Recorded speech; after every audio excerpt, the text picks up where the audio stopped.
Ini latar belakangnya, jadi WHO ini udah menetapkan pertama kali dikasih nama virus 2019 nCoV ya sebagai penyakit menular ya epidemik itu 30 Januari. Kemudian dari situ berkembang 31 Maret sudah dikeluarkan Kepres sebagai COVID-19 sebagai kedaruratan kesehatan masyarakat. Kemudian berkembang lagi ya sampai di 11 Maret ya WHO menetapkan COVID-19 sebagai pandemi. Nah, jadi kalau sudah namanya pandemi itu berarti seluruh dunia akan terkena. Dan kemudian 13 April keluar Kepres nomor 12 tahun 2020 yang menyatakan COVID-19 sebagai bencana nasional dengan berbagai macam dampaknya. Nah, jadi dia itu virus baru, walaupun keluarganya udah bisa diidentifikasi, tapi jenis variannya ini adalah virus baru ya. Seperti saya sampaikan, 80% gejalanya ringan sedang. Jadi apa gejalanya ini? Demam, batuk ya, sakit tenggorokan ya, kemudian sesak ya. 15% dia gejalanya berat dan 5% membutuhkan perawatan ICU ya. Dan ini resikonya menjadi meningkat pada orang dengan penyakit penyerta apa aja, penyakit jantung, diabetes ya, penyakit paru kronis, hipertensi, kanker, dan pada pasien-pasien yang usia lebih dari 60 tahun. Jadi kita harus lebih waspada ya. Nah, kenapa bisa mematikan ya? Karena ini. Jadi secara patofisiologi atau perjalanan penyakit itu penyebabnya adalah karena ada reseptor ACE2 ya yang dirangsang oleh si virus COVID-19. Itulah yang menyebabkan kenapa akhirnya kok dia bisa mematikan.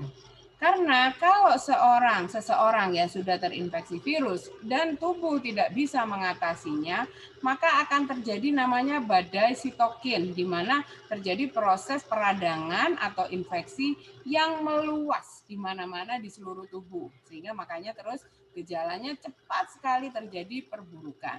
Seperti itu. Nah, ini cara penularan itu penting. Lewat apa? Lewat droplet. Ya, droplet itu apa? Percikan yang keluar dari mulut atau hidung kita di saat kita ngomong atau di saat kita bersin ya. Seperti itu. Nah, bagaimana dengan transmisi udara? Itu dimungkinkan, tetapi ada syaratnya. Misalnya Anda berada di suatu kondisi kerumunan, sirkulasinya kurang, ventilasinya kurang, mungkin dia bisa menular. Karena apa? Ada yang namanya mikrodroplet atau percikan yang berukuran kecil, mungkin nano, yang dia akan melayang-layang di udara. Dan kalau kita berada di lingkungan tertutup, dia bisa menulari kita. Nah, kalau kita tidak memproteksi diri kita, misalnya kita nggak pakai masker, misalnya seperti itu. Nah, bagaimana masa inkubasinya? Inkubasi itu adalah waktu di mana mulai dari virus masuk sampai kemudian dia menimbulkan gejala, ya. Waktunya itu rata-rata semingguan, ya. Dengan range mulai dari masuk sampai kemudian recovery atau infeksi selesai itu adalah sekitar 14 hari. Jadi ini yang menjadi dasar kenapa sih kok isolasi mandiri itu 14 hari, kenapa? Ya karena dasarnya ini. Sekarang bagaimana sih cara menegakkan diagnosa atau memastikan COVID-19 ya? Jadi yang paling penting itu PCR test. Jadi diperiksa, dilakukan swab, pengambilan sampel dari tenggorok dan diperiksakan untuk RNA-nya ya. Kemudian yang kedua, isolasi virus ini tidak memungkinkan, tidak semua lab ada. Nah, ini tadi rapid test antigen ini yang saya sampaikan bahwa pengambilannya dengan swab, tetapi tidak diperiksa ke pemeriksaan DNA-nya, hanya dilakukan rapid test. Jadi diteteskan gitu, direaksikan.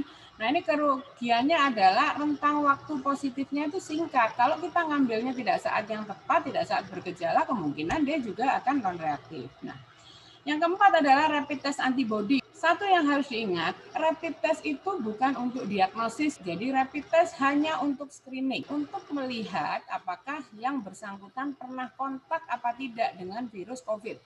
Kalau pernah kontak ya dan imunnya baik, dia akan membentuk kekebalan atau antibody. Itu yang dibaca dari hasil rapid test. Nah, ini yang ingin saya sampaikan. Sekarang itu ada istilah klaster keluarga. Klaster keluarga itu apa ya?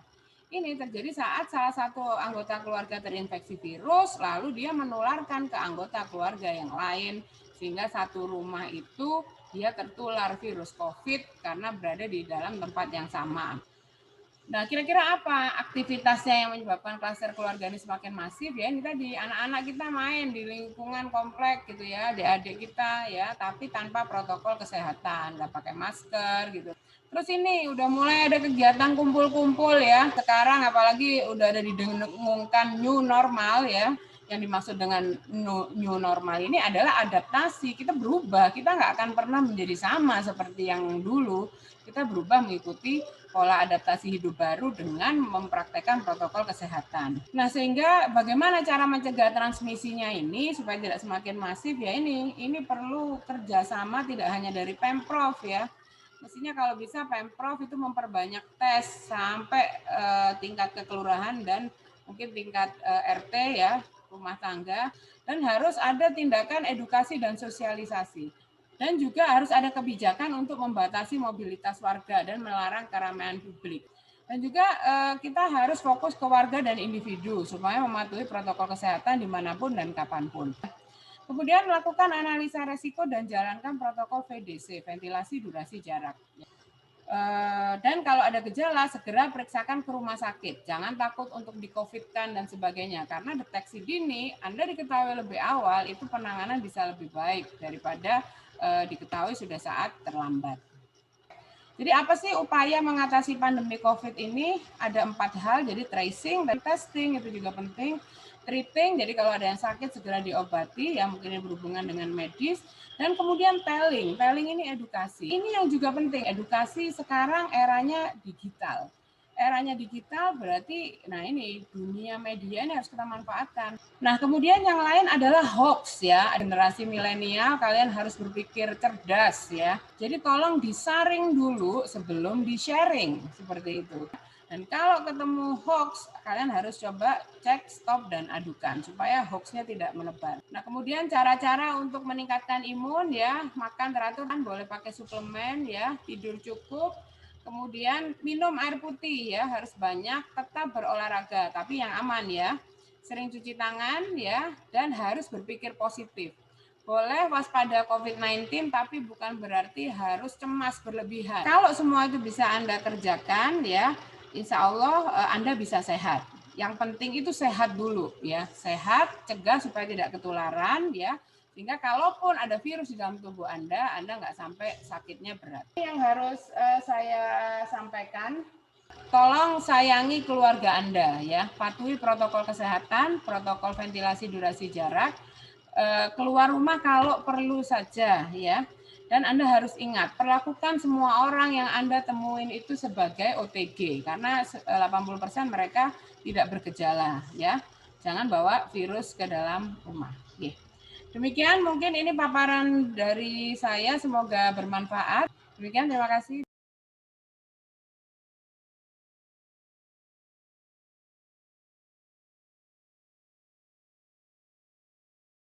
Pertanyaannya, jadi menyikapi yang pertama, jadi kalau ada tetangga atau keluarga yang terkena, ya udah kita waspada diri saja ya. Kita lakukan protokol kesehatan buat diri kita.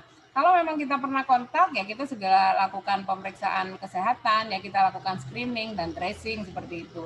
Tapi pesan saya jangan panik ya, tetap waspada dan jangan melakukan judgement buat mereka. Kalau memang mereka dirawat di rumah, isolasi mandiri di rumah, ya berarti mereka kan berarti nggak boleh keluar dari rumah ya, kita membantu seperti itu, mungkin kita bantu logistik, makan dan sebagainya, tapi tetap secara protokol kesehatan kita menjaga diri kita supaya tidak tertular, itu satu.